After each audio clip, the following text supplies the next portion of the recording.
আসসালামু আলাইকুম ওরহমতুল্লাহি ওবারাকাতুহু। সম্মানিত দর্শক মণ্ডলী, আজকে আপনাদের সামনে আমি খুবই গুরুত্বপূর্ণ একটি ভিডিও নিয়ে উপস্থিত রয়েছি। এই ভিডিওটি সবার জন্য অত্যন্ত উপকার হবে যারা এই ভিডিওটি দেখে রাখবেন। হয়তো আজকে আপনাদের জন্য কোনো কাজে লাগতে না পারে, কালকে আপনাদের জন্য কাজে লাগবে।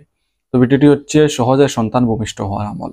তো এখন সহজে সন্তান ভূমিষ্ঠ হওয়ার পদ্ধতি যদি আমরা বুঝি তাহলে বুঝতে হবে প্রতি মাসে ডাক্তার দিয়ে চেক আপ আর পরবর্তীতে সিজার। এটাই হচ্ছে সহজ সমাধান। কিন্তু একটু খেয়াল করে দেখবেন, আজ থেকে 1 যুগ 2 যুগ পূর্বে কিন্তু এরকম পরিস্থিতি ছিল না। এখন বলতে পারেন তাইলে ওই সময় মানুষ মারা গেছে, তো এখনো ওইরকম মারা যায়। এখন যে জন্মের সময় মায়ের মৃত্যু হয় না ওইরকম, তো এটার হার একদম 0% চলে আসছে ওইরকম না, তো আংশিক এখনো মারা যাচ্ছে, আগে ওইরকম হয়তো। কিন্তু সন্তান যে নর্মাল ডেলিভারির ব্যবস্থা, নর্মাল ডেলিভারির অবস্থা, ওইটা শতকরা আগে অবশ্যই বেশি ছিল নাকি কম ছিল এটা নিজেরাই জরিপ করে দেখবেন, আমার বলার কোনো প্রয়োজন নেই। কিন্তু এখন ওইসব কেন? এসবের কারণ হচ্ছে দুইটা। একটা নাম্বার হচ্ছে ওরা ওইখানে উত পেতে আছে অনেকগুলা ক্লিনিক, অনেকগুলো হাসপাতাল, যারা সিজার করলে বড় অঙ্কের টাকা, এতে আপনি মরে যান, আপনার অন্য কিছু হোক, সেটা দায়বার তারা কিছু আসে যায় না। যার জ্বলন্ত প্রমাণ আপনারা অনেক সময় দেখতে পারেন, ভুল চিকিৎসার কারণে রোগী মারা যায়। ঠিক আছে, ওইগুলো নিউজের পাতায় দেখতে পারেন। তো তারা, এটা হচ্ছে বিজনেস। আপনি যাবেন, আপনাকে জব করবে, কাটবে, টাকা বেশি পাবে। আপনার লাইফ তাদের কাছে কোনো বিষয় নয়। তবে সবগুলা সমান নয়, ভালো খারাপ সবকিছু মিলিয়ে আছে, যার জন্য দুনিয়া টিকে আছে। আর আরেকটা হচ্ছে আমরা আমাদের গাফলতি, অর্থাৎ মনে করেন এটা হয়েছে আল্লাহ তাআলা আপনাকে সন্তান দিছে, দুনিয়ার সমস্ত ডাক্তার সমস্ত কবিরাজ একত্র হয়ে আপনাকে সন্তান দিতে পারতো না।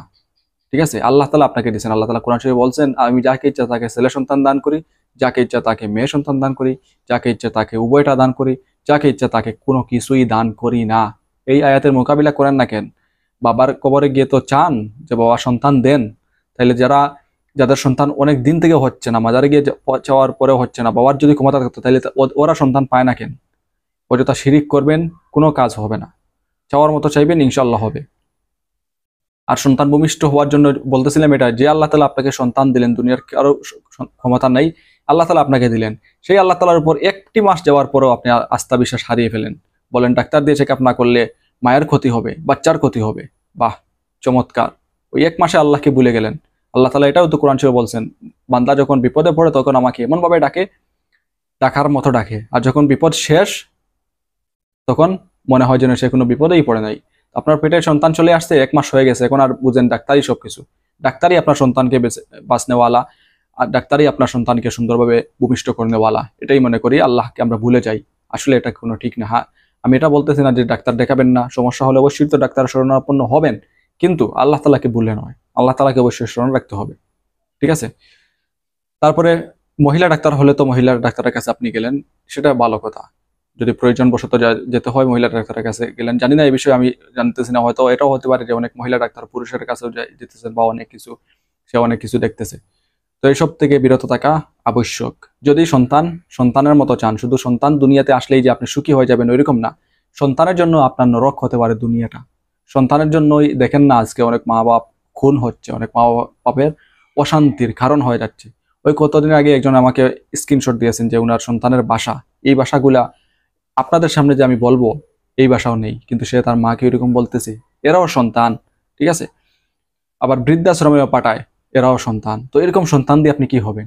তখন দেখবেন, বলবেন ওই যে যারা ভালোবেসে বিয়ে করে পরবর্তীতে বলে যে কেন যে বিয়েটা করলাম, কেন ভালোবেসে বিয়ে করলাম, যে এরকম আফসোস করে, আপনিও পরে ওই রকম আফসোস করবেন যে এরকম সন্তানের চেয়েও না সন্তান ভালো ছিল। তো সন্তানের হক আপনি আদায় করবেন পুরোপুরি, ওই সন্তান আপনারও হক আদায় করবে। আপনি তাকে পেটে রাখবেন আর আপনি কার্টুন দেখবেন, সিনেমা দেখবেন, স্টার জলসা ছাড়া কিছু বুঝবেন না। সে দুনিয়াতে আসার পরে ওইরকম এইসব ছাড়া কিছুই বুঝবে না, কারণ আপনার পুরোপুরি আসর তার উপর পড়বে। আপনি যেরকম থাকবেন ওইটার কালচার তার উপর পড়বে। সন্তান জন্মের পরে দেখবেন যেরকম করা হয় সে ওইরকম করে। ঠিক আছে, এটা পেটে থেকে কিন্তু এটার আসর একটা পড়ে যায়। তো যাই হোক, এসব বিষয় নয়, এসব হচ্ছে অবশ্যই জরুরি কথা। এখানে কোনো আমার ব্যক্তিগত স্বার্থের জন্য, আমার ব্যক্তিগত প্রয়োজনীয় কোনো কথা বলি নেই। ঠিক আছে। এখন যেটা আমল, সে আসল যে আমল সেটা হচ্ছে সহজে সন্তান ভূমিষ্ঠ হওয়ার আমল। সর্বপ্রথম হচ্ছে আল্লাহ তাআলার উপর ভরসা রাখতে হবে পরিপূর্ণ, যেটা এতক্ষণ বলে আপনাদেরকে বুঝাইলাম। তো এরকম আল্লাহ তাআলার উপর পরিপূর্ণ আস্থা বিশ্বাস ভরসা রাখবেন, যে সমস্ত দুনিয়ার ডাক্তাররা একত্রিত হয়ে আপনাকে সিজার করেও আপনার সন্তান বাঁচাতে পারবে না, বা আপনাকে বাঁচাতে পারবে না, যদি আল্লাহ না চান। আর আল্লাহ যদি চান, ডাক্তার যদি বলে আপনার বাচ্চা মারা যাবে, অথবা আপনি মারা যাবেন, অথবা দুজনই মারা যাবেন, বা কোনো একজনকে বাঁচানো হয়তো যাবে না, তারপরেও আল্লাহ তাআলা চাইলে দুজনকেই বাঁচা দেবেন এবং সুন্দর জীবন যাপনও করাবেন। এটা তো আমরা মুখ দিয়ে বলি, অন্তর দিয়ে যদি ওইরকম পালন করতে পারতাম, মানতে পারতাম, বিশ্বাস করতে পারতাম, তাহলে সিজারের হার কমে যেত।